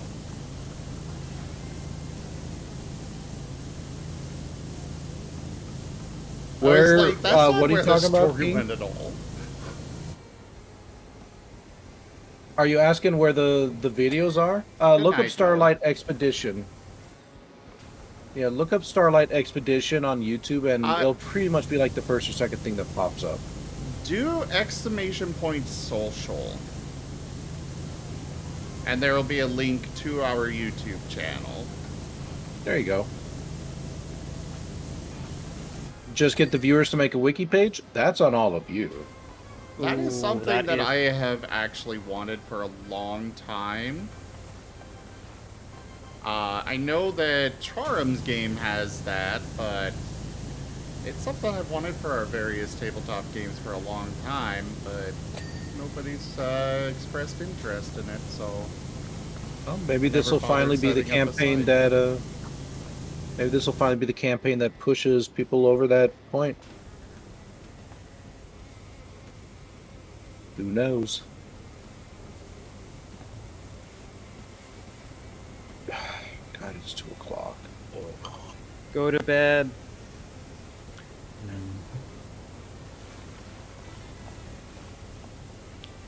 Rygon, do you have work tomorrow? Yes. Go to bed. No. 3. What if I went to bed and we could stop talking about poke rolls? Would that make you go to bed? Yeah, I guess. Okay, I'm gonna finish these murals and then I'm gonna go to bed, so you probably have me for 5 more minutes. Okay. But there's more murals downstairs. So, I'm cleaning them. I'll give the... Go ahead, Spirit. Oh, no, you guys go ahead first. I was going to say then, audience, if you have any questions that you want to ask, feel free to ask at this point in time before I head out. So that way I can give you all nonsensical and vague answers that frustrates everybody except me. What's your favorite, most nonsensical and vague answer?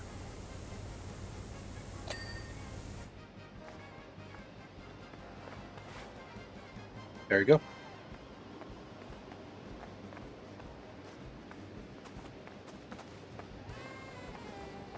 Literally everything that we have cleaned is represented in these murals. I know, it's crazy. And to answer your question, Spirit, it's no answer at all. Oh, I know.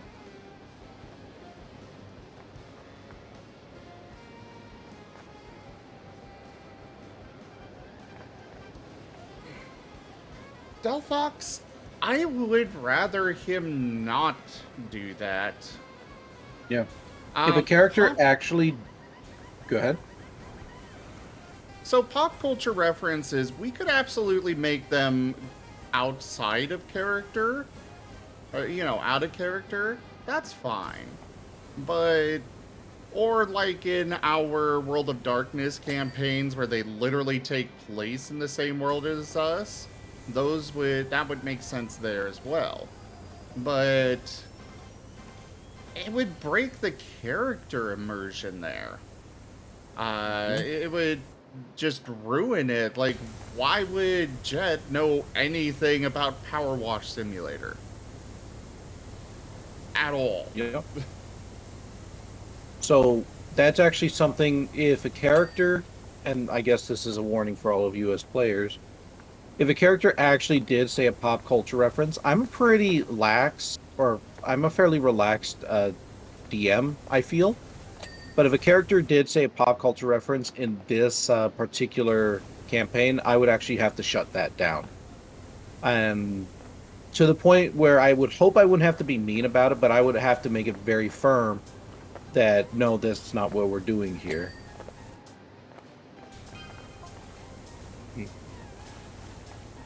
If a character were to, like, say, do a reference within the world, however, then I wouldn't care as much, because it's natural. But if they were to, like, say, start quoting Frasier, or saying, like, haha, like, just like, Flappy Birds or something like that, I'd be like, no. Your character doesn't know shit about that. Yeah, I feel like I was definitely skirting that line a little bit in the last session, when I basically went through the entire party and I was like, essentially insulting them to the point of like, yeah, we're not fighting fit. And I called like, Jolene cookie dough. Like, probably, in my mind, the limit of where one could reasonably go. Cookie dough does exist in the world. Yeah, I would say that wasn't really stretching anything, personally. When characters make small references like that, the reason I didn't say anything at all is because it actually is in character. Yeah. It's not something we're kind of forcing in that wouldn't make sense. Like, think about it this way. You get amnesia, right? And you lose, I don't know, the past few years of your life. And suddenly you say something, right? And it's just like, oh, you take a second to think about it, like, well, why did I say it like that? Why would I say anything like that? You don't know why you said it. All that you know is that it just kind of came out. And that's kind of my perspective too, of how I do it. How I was doing it. Like, yeah, like, if like someone were to like probably go up and describe like, hey, like, could you describe like those chocolate chip cookies you keep referencing? It's just like, you know what? I can't remember how you made them, but I just remember the taste. It was the most wonderful, sweetest thing in the world. Yeah. And then we finally find some, and Jet and Dart eat some and die. Or just get really sick. Dogs don't necessarily die from chocolate, they get sick. No, look, we ate the entire cookie jar.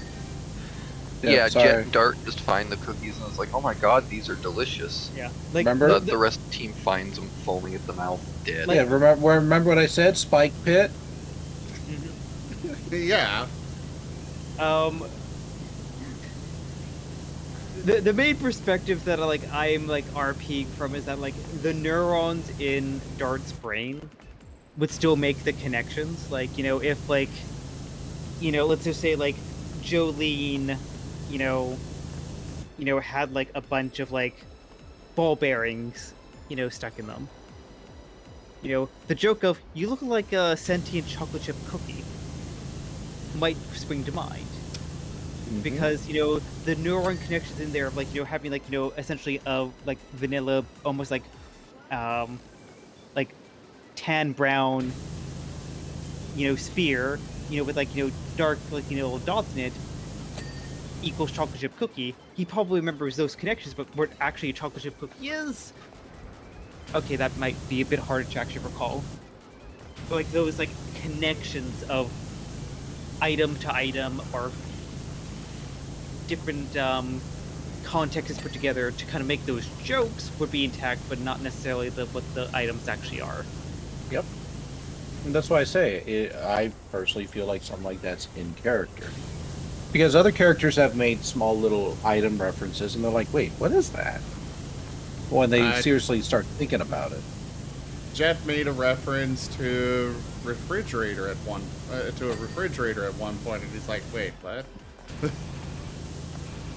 Yeah, and I think that actually goes back to your original question about like the glitches, all these. Before you actually get onto that part, I'm going to address Delphox real quick, but keep that thought in mind because you're about to hit on something interesting. The whole point of role playing, which had a mind of their own, and they had their own separate entity. The way you thought of it was like how they would react if you had a connection somehow with your character, and I get that.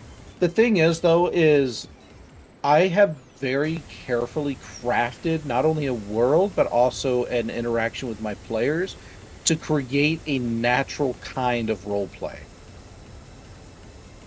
Like, how best to say it? It's not like, say, I told them you have to say blue when I say red. This is more of like, okay, I have given you a cast of colors, and it turns out you're saying blue because, of course, that would go with red. How could it not? Go ahead, Dart. But yeah, you were talking about the character glitches we have, and I feel like that is what we were talking a lot of the physical stuff before, the obvious stuff of like some of us very clearly remembering a bipedal past that we find ourselves very much not in, the lack of thumbs and stuff and having to adapt and being conscious about that, but we didn't really touch on a lot of the mental learning connections in our brain, because obviously our brains are still our brains mostly. So we are going to have those natural connections we grew up with and made in our past. Things like, I really could use for a burger. I can't remember what a burger is. I just remember it being meaty. It's kind of like the connection. Like another way to draw this and to explain this, I think, would be like most people, when they think of a tissue, okay, maybe not most people, but a lot of people, when they think of a tissue, their brain goes, Kleenex. I need a Kleenex. Even though Kleenex is just a brand of tissue. But I forget the exact amounts, but it was definitely more than half of the population that when they're looking for, when they're asking for a tissue, they will say Kleenex instead. Mm-hmm. Or like, how for a long time people are being like, iPad, even though it's just a tablet. Yep. So I will probably ask that we try to avoid those kind of things, mostly because, as noted before, this world, it's not Earth. Mm-hmm. So having even those kind of natural reactions probably actually wouldn't be a thing. That stated, though, you might be able to come up with alternatives. Yeah, I think that's why I'm like intentionally keeping things like on their generic, brand one. Chocolate chip cookies. Mm-hmm. I could very clearly say Chips Ahoy or something like that, or some kind of brand name, cookie. So aren't Meals Trees kind of like a cake batter or something? Yeah, that's why I called Jolene cookie dough. And it was very rude of Dart. Dart's gonna have a lot of apologizing to do because What did Chart from call? my Sorry. actually I forget what I called myself. I just was remember the gonna cookie dough ask one. what Dart called Jet, because I'm trying to remember that too.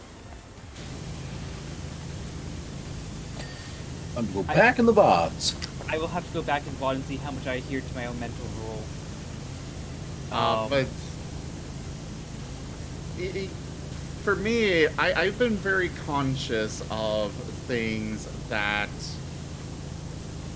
a refrigerator, I feel, no matter what history it may have been, if it at least reached semi-modern times, they would have figured out some way to make refrigeration. Maybe it was called something else, but the easiest thing is just, you know. We had And refrigeration. We had refrigeration even in the 1800s. And it's not to say that your characters don't know what refrigeration is. It's just that, let's remember, everything is such a jumble. What's to say that something like that isn't just like coming in as one piece and not as a full puzzle? So they may say the word refrigeration, like, oh, but what is refrigeration? That familiar, like, on the tip of your tongue sort of feeling, but you can't quite get over the rest of it.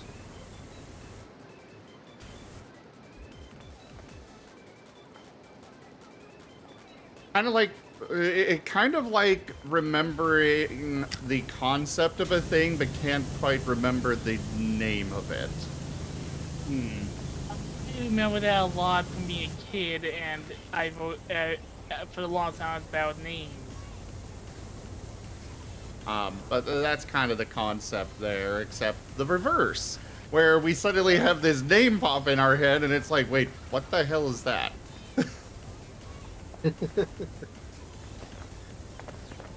You know, and it'll be interesting because as you all explore the world and you find some of these concepts, things will probably start slotting into place. Like, for example, maybe you'll see an icebox and you'll be like, oh shit, eureka moment, that's like a refrigerator. Holy shit.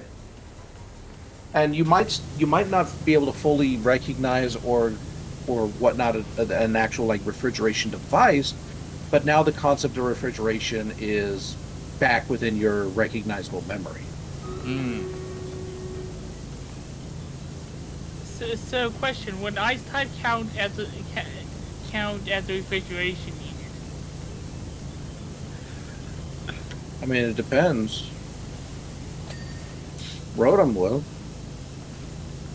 So, I think what Zoro's asking is, Rygon, if you were a Glaceon and we stuck something in you, would it stay cold? Well, let's go ahead and test it. Go ahead and give me that soda. Drinks it. Do you want it back? Only if it's still cold after like an hour. I'll let you know.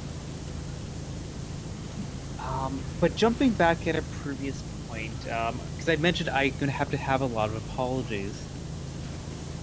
The way that I've been treating Dart in that previous session is very much an individual who is sleep deprived, confused, and just a little bit frustrated at himself for not having the answers.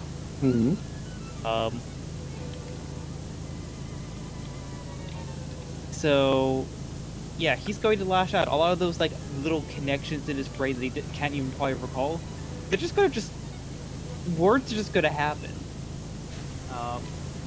And I think after a good night's sleep, he's just going to be like, I need to kind of do a bit of a reset button.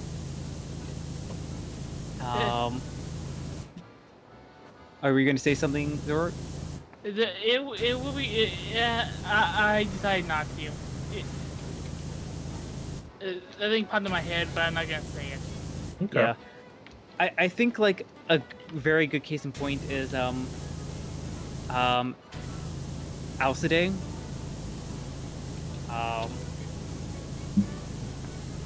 Dart made some comments that, in retrospect, he's not going to be very proud of. He's going to have once he finally has a good night's sleep, he's like, I basically threatened to eat this bat. That's not me. Why the hell did I make that comment? There's a bat now? Did No, you not Alcidae watch the is last episode? I just Vic did joke that he said the person who used to be Blue's name is the bat's name. No, Blue was never Alcidae. Or Alcidae. To be fair, the random name generator did kind of mess things up with that particular name. It got everybody all confused.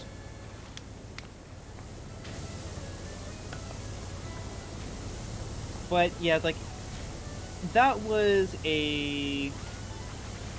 definitely a character moment that like Dart in retrospect is not going to be proud of, and I think he's going to be very keen to kind of like make amends for that one as soon as possible, because he's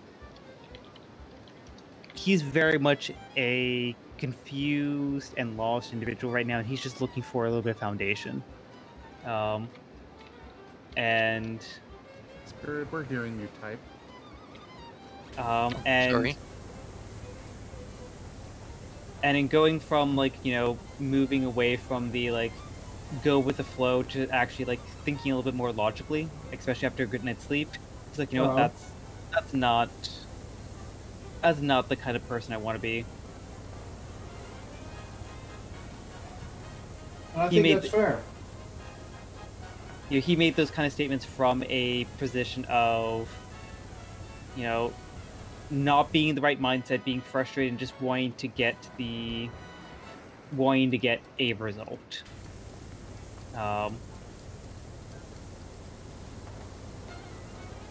And yeah, he's gonna, when the time is right, try to resolve and make amends for that. Okay. I think that's. I don't think that's a bad idea at all. Here's hoping he gets the chance. That's true. Cue dramatic music. We've not checked in on Alcidae since the whole Alabaster Gleam thing. I will say, Yes. because we haven't actually gone off to try and get sleep again. But that was something that Jet stated he wanted to do. Is go Okay. ask Alcidae about these guys, see if he's got any information.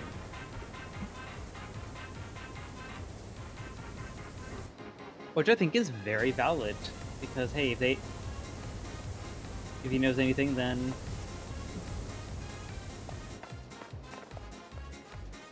We've got Delphox saying, one sec. Forgive me for bombarding you guys with questions, but would you recommend you watch the original sessions to gain context on the story? Or would it still make sense to gain knowledge later and see how this all comes together in the end, out of context, such as these streams? I mean, the original sessions are still here. We're still going. This is still the original campaign, Delphox. We literally just started it about a month ago. Unless you're talking about the pre-campaign, in which case you can consider that non-canonical for right now. Yeah, the pre-campaign you could ignore. Yeah, and it's not to say Arsaday you didn't do a good job or anything like that. It was just legitimately to help us get used to the mechanics of the game. That's it. Yeah, you can skip those episodes. Okay, sorry about that. I had to write down an idea before I forgot it. I would recommend you checking out episode 1 to 10. I will say, for the sake of catching up, we do recaps at the beginning of every session. So, if you go to episode 2 and then start watching, just get past the recap Then you could move on to episode 3, 4, 5, etc. So you only have to devote like 15, 30 minutes per episode to catching up. You will probably miss some of the minute details, but it'll be enough for you to have an idea of where we are right now, so you can start watching live easier. Although I would recommend watching the full episodes, because player reactions in some of the earlier episodes are, they're good. They're good stuff.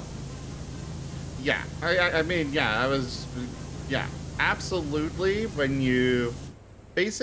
I would possibly recommend, like, if you want the full experience, watch all 10. Hands down, watch all 10. But for at least catching up to where we are now, it would be better to, like, it kind of depends on how much time you've got, because that is quite a bit of content to try and watch between now and Saturday. But, you know.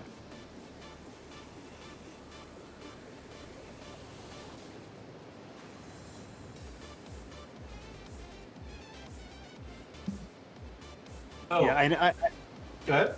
you first. No, go ahead.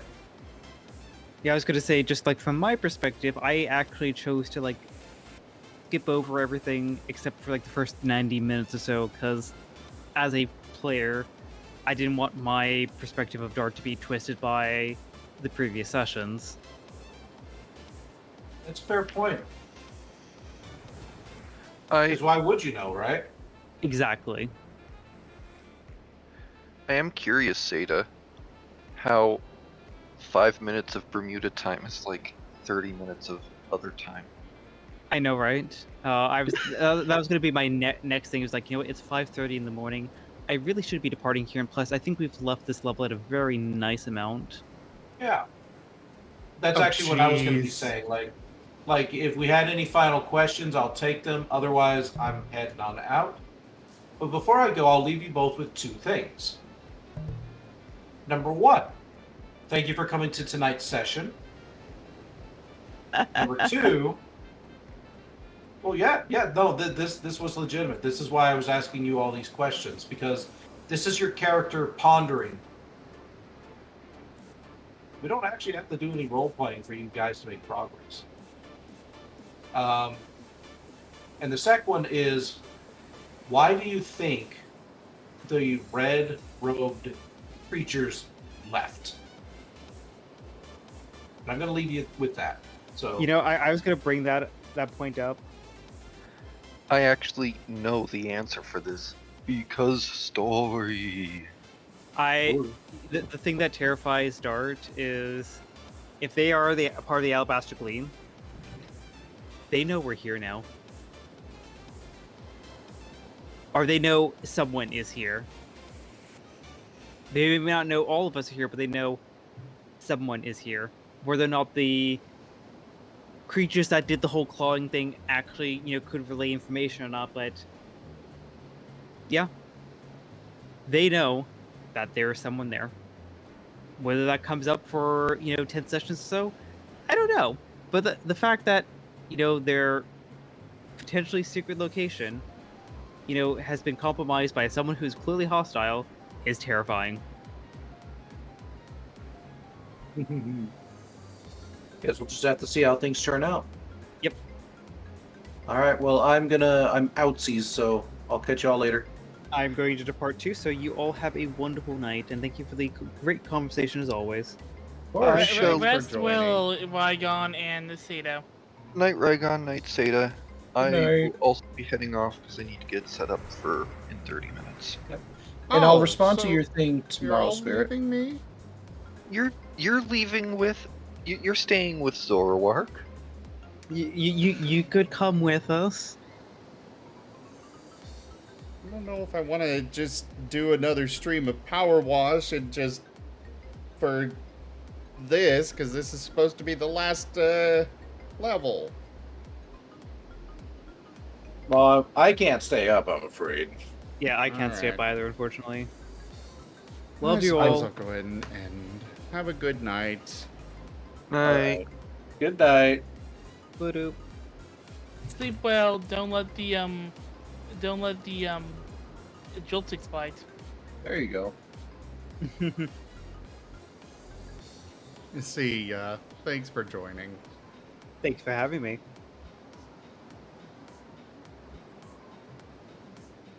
All right, everyone. Thank you all so much for joining us today for PowerWash Simulator. Check out our website, zgfgaming.com. We've got links for our Discord, Telegram, Twitter, Patreon, and more. They're on the website as well as down in the description below through our link tree. Thank you to my patrons, donators, and subscribers.